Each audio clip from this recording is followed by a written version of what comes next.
There is a second use for the brand guide custom GPT that you might find interesting.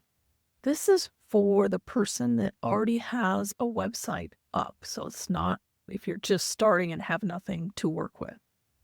What I went ahead and did with this version is I put in my URL instead of my business name, and I just put, can you get all the answers to your questions from this URL and then create the brand voice? The reason you might want to do this is to see if your messaging is on brand.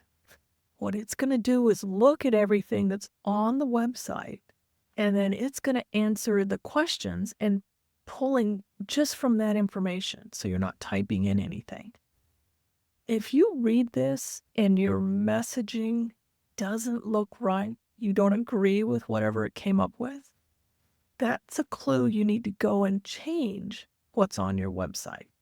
If you're really happy with it, then congratulations, your website is on brand. But it's a great test. So I went ahead and did this. First time I've ever done this, by the way. And it literally answered all of my questions. I like this better than the one that it came up with to begin with. It just feels more like me.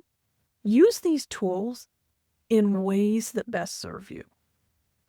If what you got here when you tried this didn't resonate well with you, then we're going to use these tools to fix that problem.